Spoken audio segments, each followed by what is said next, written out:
paradinha, por favor. Só uma paradinha. Nessa cena, a gente começa a ver aí que um dos obstáculos não é só a questão cultural, não é só a questão de acreditar que pode, que é capaz, mas aqui nessa cena começa a se mostrar uma ponta de conflito. E conflito, gente, nem sempre ele vem logo escancarado, né? Vamos olhar nossas relações. Às vezes vem com um comentário desqualificador, né? Um desconforto, uma expressão de desconforto. E aqui, nesse comentário, já nos revela que existe aí um conflito. E nesse caso do filme, é um conflito de poder. Será que isso acontece na nossa instituição? Sim ou não? Sim, né? Às vezes nem é o poder formal, mas são até as lideranças informais, né? Nesse caso, ele é um professor e ele resiste muito, porque Mozart, ele começa a ensaiar na escola e começa a ter uma grande popularidade na cidade. E começa a repercutir o trabalho de Mozart. As lideranças, né, do Estado começam a olhar o trabalho dele, algumas pastorais de igreja começam a valorizar o trabalho dele, algumas entidades internacionais começam a patrocinar a orquestra. Então, aquele professor, ele se sente extremamente incomodado, ele começa a fazer um complô para que não haja um ensaio na escola. Não, as crianças não estão mais estudando, aquela música está atrapalhando, e Mozart fica sem espaço para ensaiar. Mas nem por isso ele desiste, nem as crianças desistem, porque nessas alturas as crianças já entrou no DNA, e aí elas já trouxeram o encanto da música. E eles começam a se deparar com uma série de adversidades. Ali eles começam a treinar até em galinheiro. Na palestra ele conta para a gente o quanto que ele passa, né, de situações difíceis. E aquele professor, ele também se torna prefeito da cidade. E ele teme que aquela popularidade de Mozart se torne uma nova liderança. Ele se sente muito ameaçado. E aí, então, ele começa a criar toda uma situação onde Mozart é acusado de pedofilia, né? Mas o que é interessante é que, mesmo isso tudo acontecendo, começa a se mostrar, então, uma alta performance na orquestra desses 12 meninos, que a gente vai mostrar aqui com essa segunda cena. A 7ª cena. Eu trouxe vocês aqui para a gente poder ouvir os sons da natureza, como eu fazia quando era criança. Escutem só. Feche os olhos que vai ficar mais fácil. Parece que está tudo misturado, não é? Coruja, passarinho, barulho de córrego, grilo. Agora vamos prestar atenção e bem devagarinho nós vamos juntando esses ruídos como se fosse uma música.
Bom, aí vocês já percebem que a orquestra já está em harmonia, né?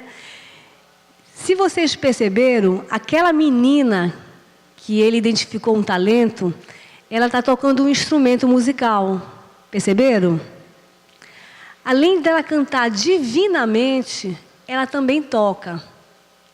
Aquele menino que reclamou, que achava que não ia aprender, né, que pediu para fazer outras tarefas, além dele tomar conta da organização, da agenda, da parte administrativa da orquestra, ele também estava tocando uma flauta, vocês perceberam? O que isso tem a ver com a gente?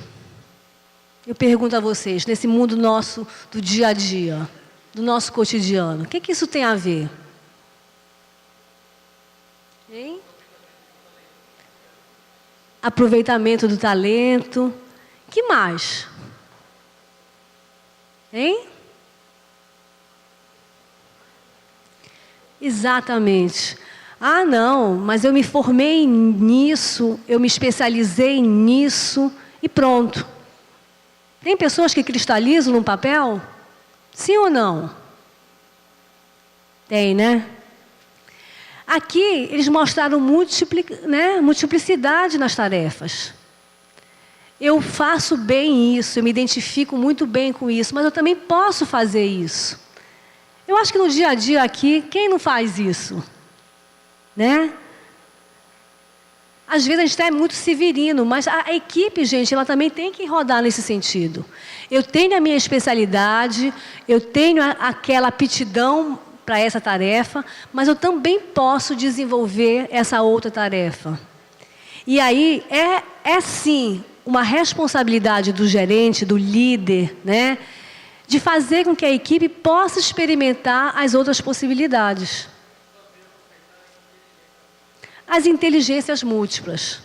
Valorizar as inteligências múltiplas. A inteligência linguística, né? A inteligência intuitiva, a inteligência lógica, a inteligência corporal, enfim, os outros saberes que estão aqui. E quando existe um espaço na equipe que possa, né, que tenha essa permissão, gente, não tem como não se desenvolver a equipe. Agora, na medida que a gente percebe que a equipe é mais rígida, ela pode ser muito eficiente, mas os resultados, eles ficam um pouco, né, a desejar. Porque você cristalizou naquela posição. A permissividade do clima, né, das possibilidades de acertar e errar. Não é o errar pelo errar, mas é o desafinar para poder aprender a afinar. O errar como um aprendizado, até para não se repetir. Mas quando existe esse espaço na equipe, a equipe se torna uma equipe de alta performance. Então, é preciso ter esse processo. É preciso acreditar que mesmo no momento da desorganização, ela se organiza. É como um organismo vivo. Então, se a gente tem essa visão mais sistêmica, é uma visão que certamente ela vai nos levar a belos resultados. Nas duas últimas cenas que eu vou mostrar a vocês, já são cenas finais, mas que também nos leva muito a fazer uma reflexão com o que a gente vive aqui no dia a dia. Por favor.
Lindo, né?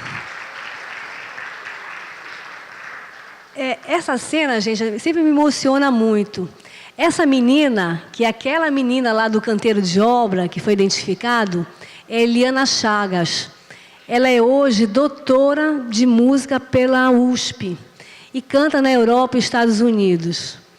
Então, eu fico pensando assim, na capacidade de transformação. E o líder, ele tem esse compromisso com a transformação. A Eliana, hoje, foi a identificação de um belo talento. Mas será que quantos de nós estamos lá em canteiros de obra de forma simbólica e não conseguimos ser identificados nos nossos talentos? Quantas pessoas nas nossas equipes estão lá e a gente ainda não conseguiu identificar belos talentos? Isso me remete, uma vez ouvindo o Robert Wrong, ele é considerado um dos mais competentes headhunter internacional. E uma vez foi perguntado para ele como é que era identificar um talento. Como é que você se identifica um talento? E aí, embora seja um nome americano, Robert Wrong, ele é descendente de japonês. E aí ele nunca responde diretamente. Então ele contou assim uma historinha. Quando você vê um garçom que quer fazer um bom trabalho, né? Ele atende rapidamente, ele é cortês.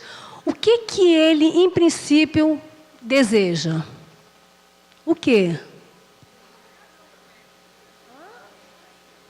Gorjeta, né? Ele quer uma boa gorjeta.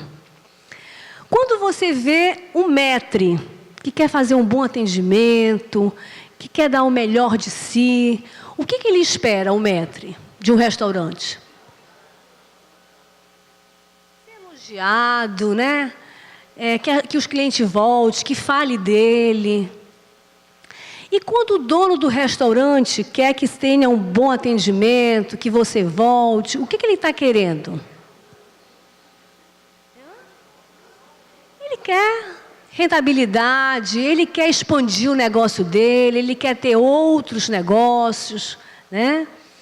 Então ele diz o seguinte, que talento é quando você vê no garçom um olhar e uma atitude igual ao do dono. É aquele garçom que ele se preocupa se o negócio está indo bem. Ele se preocupa em aprender outras funções, ele quer também fazer o caixa, ele quer saber como funciona a cozinha, né? Ele também quer ter um negócio dele. É quando você vê nesse garçom essas atitudes. Então, transpondo isso, né, para a nossa realidade, às vezes você vê pessoas que nem estão com aquela responsabilidade daquela função, mas ela se engaja, ela se compromete, né? Ela quer ver o resultado maior, ela quer entender como é que funciona o processo todo. É um talento. E aí, gente, nós enquanto líderes formais ou informais, temos também que ter esse compromisso com a transformação das pessoas. É poder identificar, é poder incentivar, é poder desenvolvê-las. Dar as oportunidades, pelo menos. Acreditar que é possível. Voltando aqui à cena, só para contextualizar também com o filme, aqui nesse momento eles conseguem abrir uma fundação. E é o dia da inauguração. Eles conseguem ter incentivos internacionais, Bélgica, França, Itália, e já está consolidado, abriram uma fundação. Só, gente, que a realidade não é felizes para sempre. Né? Nós conseguimos apresentar tal resultado, nós conseguimos já implantar o processo eletrônico em Belém, né? Já conseguimos. Ok, olha lá, que vitória, né? Que bela vitória. Mas elas também vêm intercaladas com muita adversidade. Vem ou não vem? Será que para a implantação disso foi tudo assim fácil, tranquilo? Certamente não. Eu não vivi o dia a dia de vocês, mas certamente não. Agora, como a gente vê o nível de saber lidar com as situações adversas, né? Quanto mais eu sei lidar com essas situações, maior a possibilidade dos resultados acontecerem.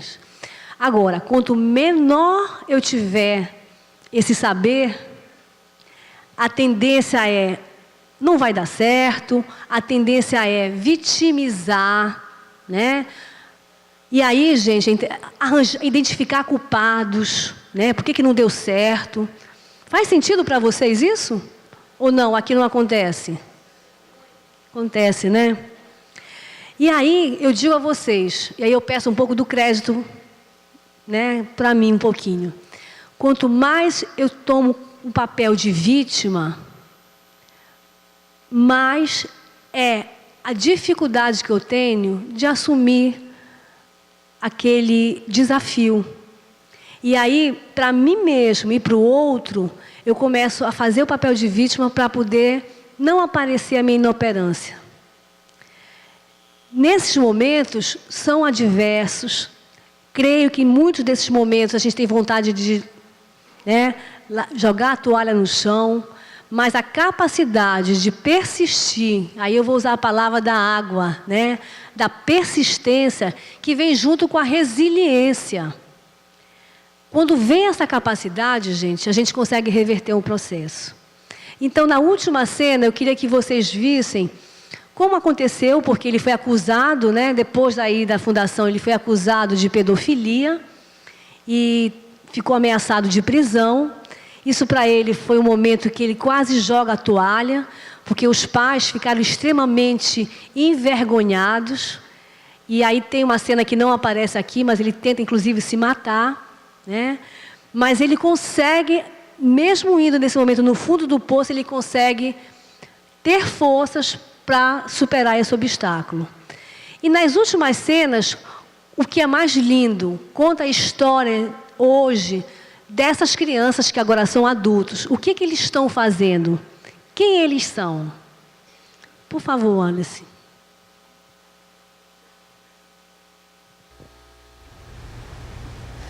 Informamos com exclusividade que o juiz Calbi Bandeira acaba de recusar o pedido de prisão preventiva e exame psíquico do maestro Mozar Vieira, requeridos pela promotoria. Aqui presentes estão o senhor Renato Carvalhosa e o advogado de defesa Davi Gil, que entrou com pedido de habeas corpus, exigindo a imediata reabertura da Fundação Música e Vida. E agora, vamos apresentar um manifesto de vários artistas sobre o maestro. Porque o trabalho dele tem essa visão também da educação, de dar dignidade ao ser humano. Isso aí, tenho certeza, dali não partiria nada negativa, sempre uma coisa construtiva. Que o projeto do Mozart vai durar por muitos e muitos anos, vai sobreviver a todo esse tipo de ataque, de calúnias e maldades. E nós, artistas, que acreditamos que a arte é poderosa, a arte vai vencer essa luta.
Agora são personagens reais, tá?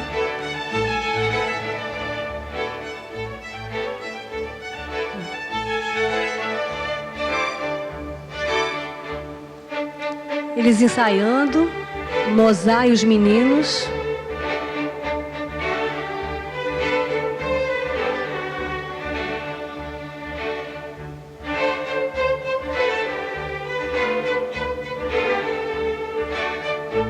Esse é Mozart.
belo, né? Todos vivem hoje da música e todos são formados em universidades.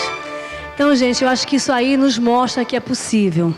Pequenas ações do nosso dia a dia podem fazer muito sentido transformador no nosso mundo corporativo. Muito obrigada pelo tempo de vocês e um belo encontro na semana. Ok?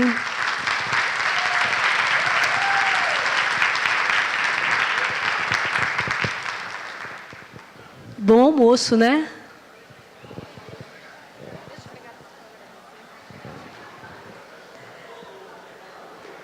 Em nome da escola, eu faço a entrega do certificado à Rosa, de participação como palestrante do tema Espírito de Equipe durante a 3ª Semana Institucional. Muito obrigada pela apresentação e pela parceria.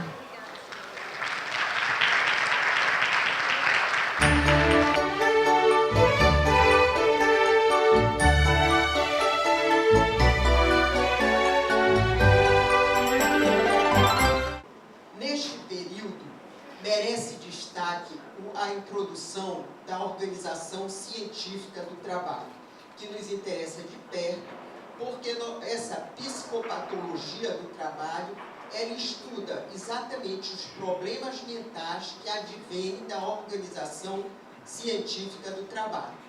E como vocês todos sabem, a organização científica do trabalho, ela foi introduzida por Taylor.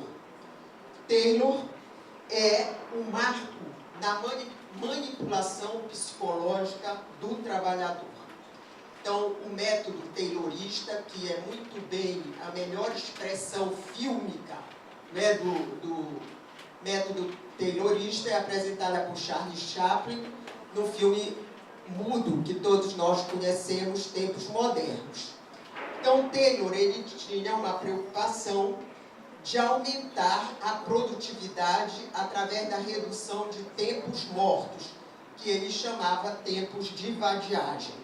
Ele queria submeter todos os trabalhadores à mesma cadência, ao mesmo ritmo de produção, sem considerar as qualidades, as peculiaridades de cada trabalhador, sem considerar sexo, idade, estrutura mental. Todos tinham que se submeter à mesma cadência. Aí é que se verifica a alienação, de modo bem claro, a alienação do trabalho intelectual da sua execução. Então, quem concebe, quem idealiza o trabalho, não é aquele mesmo que executa. E o procedimento de produção também tinha que ser unificado. Ele dividiu, inclusive, os gestos que as pessoas tinham que executar a fim de poupar mais tempo, de ganhar mais tempo, e evitar o desperdício. E tudo isso se fazia sob uma rigorosa vigilância, porque isso fazia parte do método dele, o monitoramento dos movimentos dos operários. Posteriormente, como se sabe, esse método foi utilizado por Ford na sua linha de produção, e o Taylorismo, Fordismo, foi a forma pela qual o capitalismo ele se apresentou durante todo o século XX.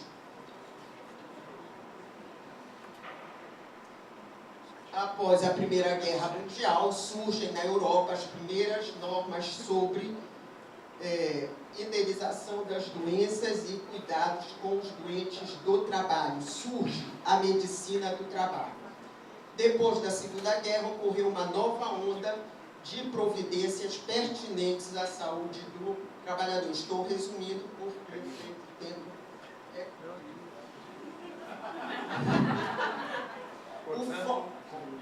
O foco nesta época era a saúde do corpo, porque não havia ainda essa concepção holística entre mente e corpo, que hoje nós estamos já autorizados a rever essa questão da separação estrita entre a saúde do corpo e a saúde da mente. Porém, nessa época, se voltava a atenção para o corpo, porque o corpo é diretamente atingido pela exploração. O corpo aparece como a primeira vítima do trabalho industrial. Depois disso, aparecem os modos de organização pós-fordista, de organização do trabalho. E dentre esses modos se destaca o toyotismo, que surgiu no Japão, concebido por um engenheiro chamado Tashi Ono, que esse método ficou assim conhecido por ter sido aplicado na fábrica Toyota e posteriormente, mais precisamente nos anos 60, foi exportado para os Estados Unidos e para a Europa. Então, como vocês sabem, é um sistema flexível, voltado para a produção apenas do necessário. Ajusta a produção à demanda de mercado. Exige mão de obra multifuncional e qualificada. Trabalhadores educados e treinados para conhecer todas as etapas do processo produtivo. O trabalho no toyotismo, ele é mais desregulamentado, mais informalizado, mais intensificado, mas segue o critério de metas, competências, prêmios, etc. Realiza-se por meio de equipes e aí se acirra a competição entre os companheiros de trabalho. Apenas para pontuar o que surgiu de mais importante em cada fase.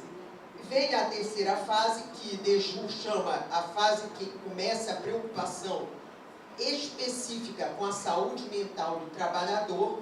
Ele marca, pelo menos na França, que é a realidade que eu creio a qual ele se volta, a partir de 1968. Então, quando ele escreve a obra A Loucura do Trabalho, que foi em 1980, ele diz que essa preocupação com a saúde do trabalhador, sob o prisma psíquico, ainda balbuciava. Hoje, os estudos já evoluíram, nós temos bastante literatura a respeito do assunto, inclusive no Brasil. Há uma preocupação de médicos e pesquisadores na área de saúde com essa questão da precarização do trabalho que atinge a saúde psíquica do trabalhador. Então, o que é que já se concluiu hoje? É que os métodos de organização do trabalho adotados na sociedade capitalista, eles acarretam violência, acarretam perturbação ao equilíbrio mental da pessoa. Então, é um sofrimento que é objeto de uma disciplina específica, que se chama a psicodinâmica do trabalho, que primeiramente foi chamada de psicopatologia do trabalho. Então, que mostra que o sofrimento psíquico pode se agravar e pode agravar os problemas já existentes, como pode fazer com que eles surjam em razão da rigidez da organização do trabalho.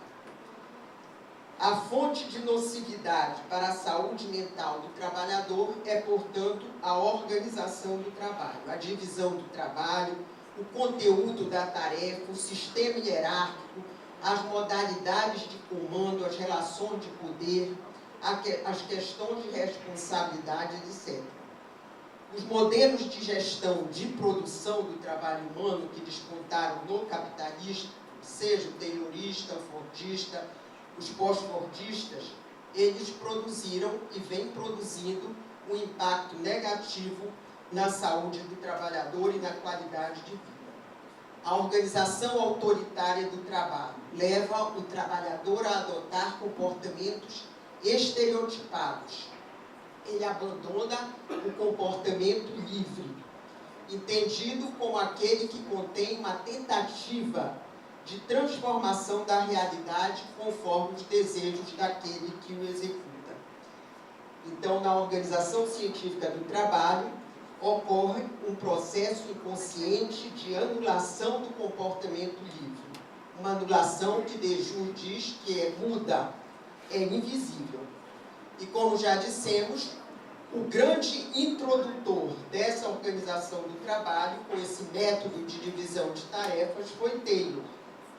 Com isso, ocorre a expropriação do know-how, do saber operário, da liberdade de invenção, da originalidade do operário. Ao mesmo tempo que ocorre o que se chama uma quebra do coletivo, uma desarticulação da coletividade de trabalhadores. Estes perdem, inclusive, a solidariedade entre si. Eles se transformam em corpos dóceis, um campo livre, então, para o adestramento, para o treinamento, para o condicionamento, uma vez que aquelas pessoas elas estão desprovidas, na verdade, de forma humana. É o chamado homem macaco de Taylor, que ele chamou para o homem, sim, de chimpanzé. É muito divulgada uma resposta que ele deu quando ele estava sendo julgado pela Suprema Corte dos Estados Unidos, porque ele foi acusado de ter criado um método desumano. Então ele apresentou como justificativa para convencer o júri que ele comparou o novo operário ao chimpanzé. Então, vocês veem que o que ele queria era o adestramento de pessoas.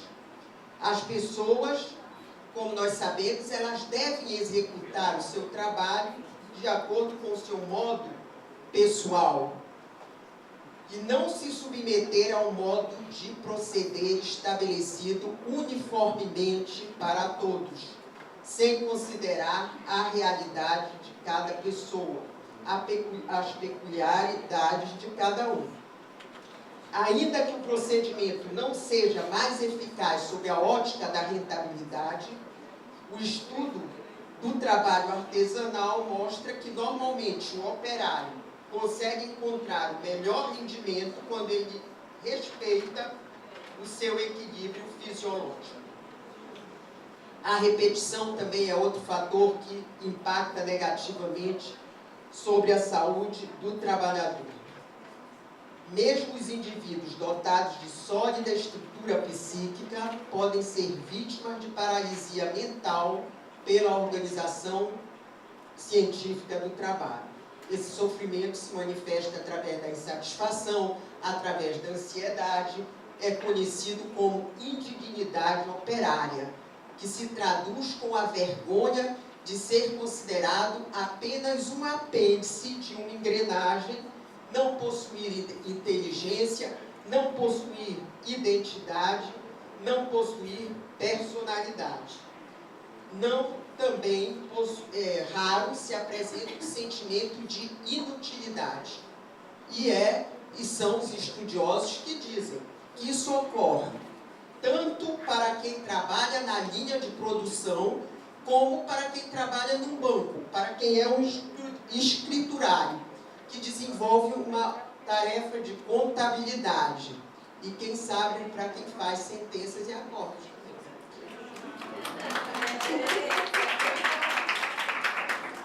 Então, a pessoa perde o sentimento de importância do seu trabalho. Ela começa a achar que o seu trabalho é desprovido de significação humana. Não significa nada para ela própria, não significa nada para a família, não significa nada para o grupo social, nem para o quadro de ideal social, altruísta, humanista e político. Poucos ainda acreditam no mito do progresso social ou na participação em uma obra útil. Aumentam as queixas sobre desqualificação. E essas queixas não são pertinentes apenas a salário.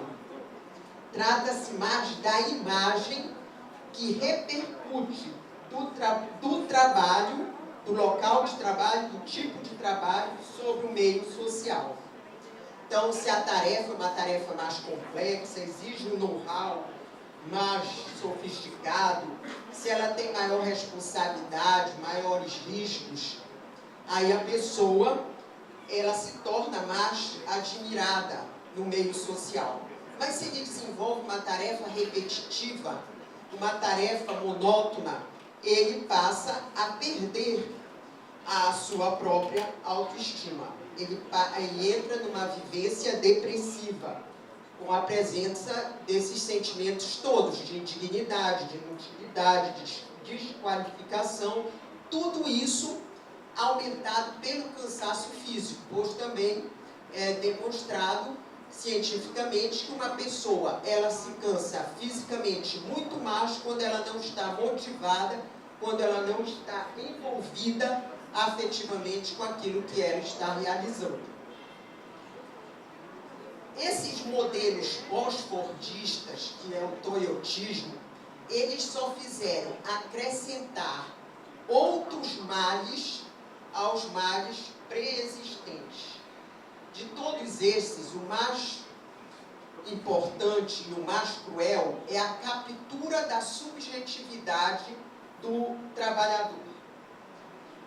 Ele pensa que ele está envolvido espontaneamente com os objetivos da empresa, com aquela atividade que ele desenvolve. Mas, na realidade, isso é fruto de uma manipulação do caráter alienado ou estranhado do trabalho, né? Então, o engajamento do trabalhador nas políticas e objetivos da empresa é essencial para que estes novos métodos de gestão concretizem os objetivos que alcançam. Então, eles dão ênfase a esse comprometimento do trabalhador como se ele fosse o responsável pelo sucesso da empresa.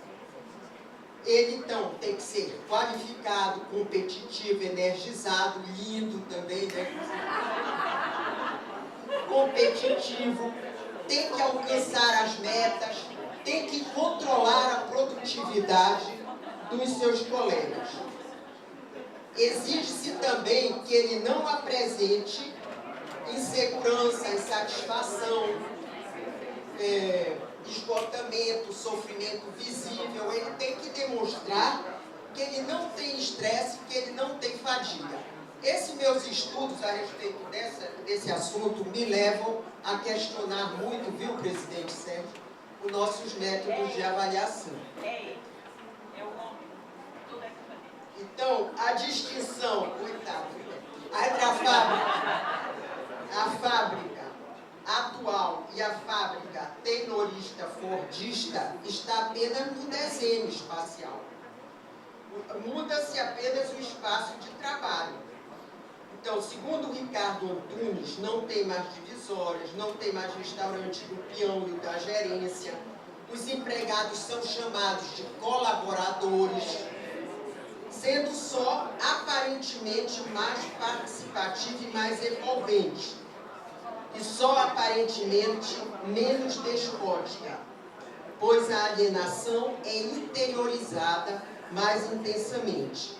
Fortalece o processo que Marx denominou de personificação do capital, pois o toyotismo quer envolver ainda mais a classe trabalhadora e por isso lhe faz algumas concessões.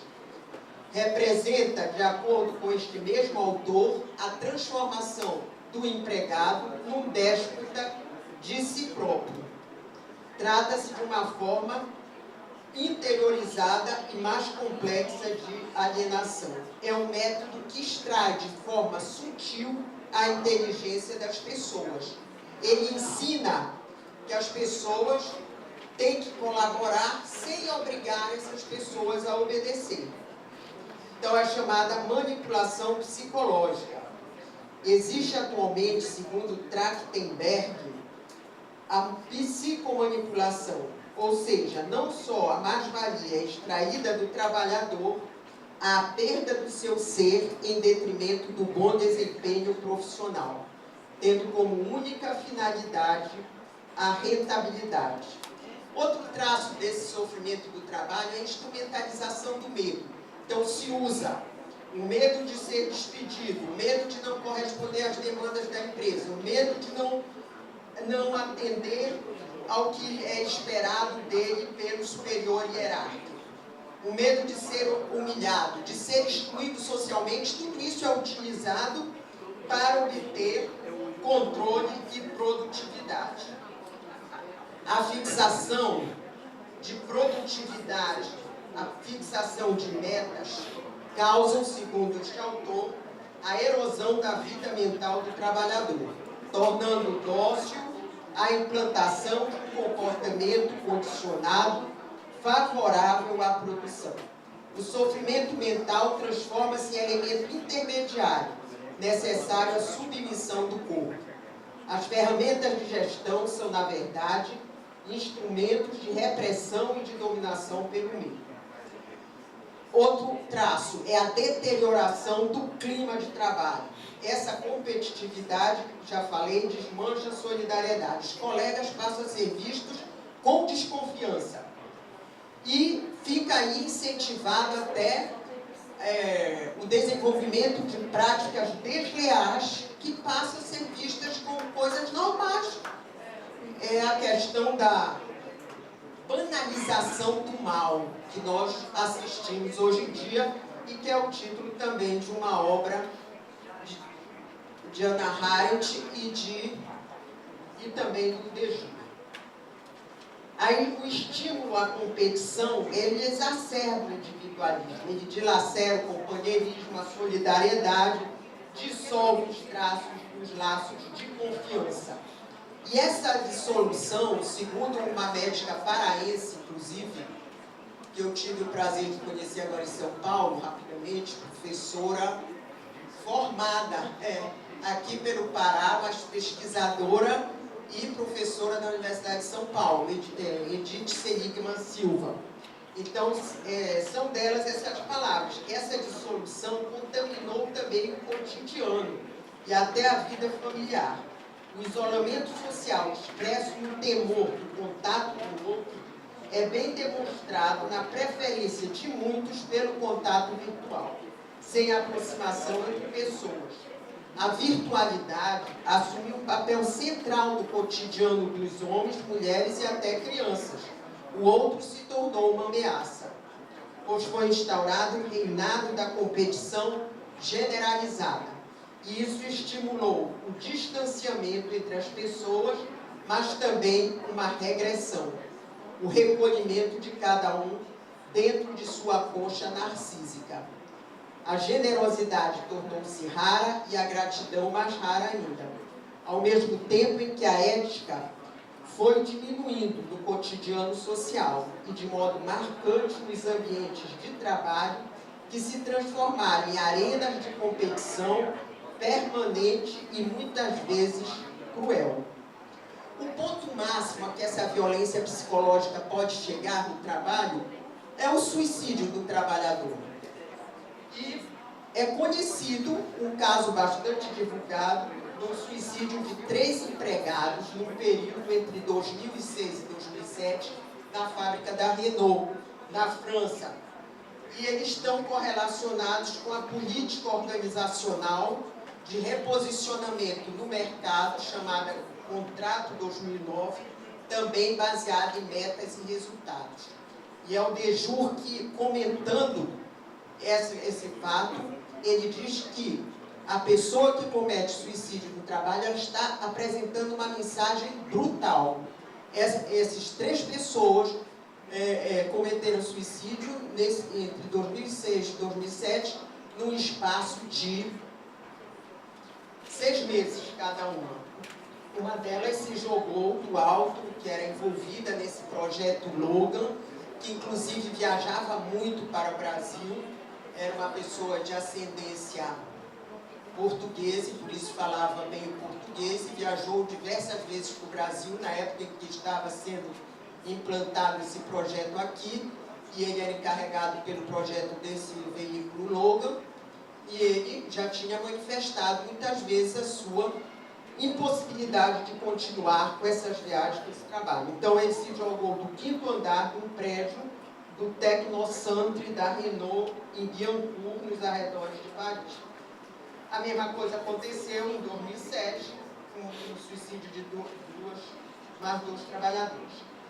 O Tribunal de Apelação de Versailles julgou esse caso em 2011 e considerou imperdoável a postura da Renault, que culminou com o suicídio de 3 trabalhadores entre 2006 e 2007.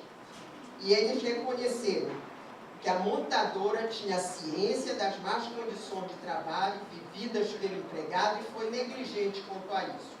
Outro caso pior foi o da France Telecom, que foi privatizada em 2006 e em 2004 e em 2006 implantou uma política de reestruturação que implicava no despedimento de vários empregados. No curso dos anos de 2008 e 2009, foram registrados 32 suicídios e no ano de 2010, mais 25.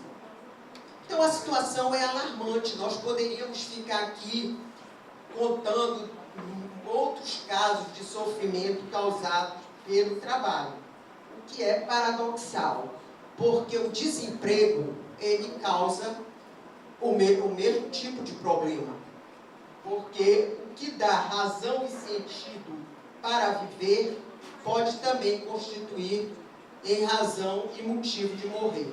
Essa frase é de Albert Camus, que é aquela questão do que dá para rir, dá para chorar.